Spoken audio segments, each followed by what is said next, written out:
et puis c'est ce qu'on entend sur le plateau. Oui. Vous êtes d'accord avec ce côté binaire ou c'est plus compliqué que cela? C'est très compliqué du fait de l'agrégation de tout le monde qui est là, c'est évident, mais en substance, c'est ça. C'est deux camps qui s'affrontent. Moi, je vais vous dire quelque chose. J'étais il y a 2 ans à peu près, avant que les hostilités commencent en Syrie. Je me trouvais en Angleterre par hasard pour d'autres choses, pas du tout de la Syrie.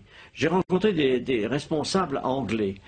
Et quelques-uns qui sont mes amis m'ont avoué, en me sollicitant, qu'il se préparait quelque chose en Syrie. C'était en Angleterre et pas en Amérique. L'Angleterre préparait l'invasion des rebelles en Syrie. Et on m'a même demandé à moi, sous le prétexte que j'étais ancien ministre des Affaires étrangères, si je participerais comme ça. J'ai évidemment dit le contraire. J'ai dit, écoutez, moi, je suis français, ça ne m'intéresse pas. Mais c'est pour dire que cette opération vient de très loin. Elle a été préparée, conçue, organisée. Dans quel but? Hein? Excusez-moi, dans quel but?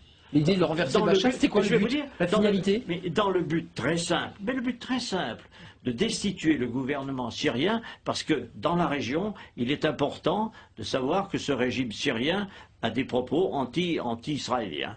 Et que par conséquent, tout ce qui bouge dans la région autour, moi j'ai la confidence du Premier ministre israélien qui remonte très longtemps, qui m'avait dit on essaiera de s'entendre avec le Premier ministre, avec les États autour. Et ceux qui ne s'entendront pas, on les abattra. C'est une politique, c'est une conception de l'histoire. Pourquoi pas, après tout? Mais il faut le savoir. Frédéric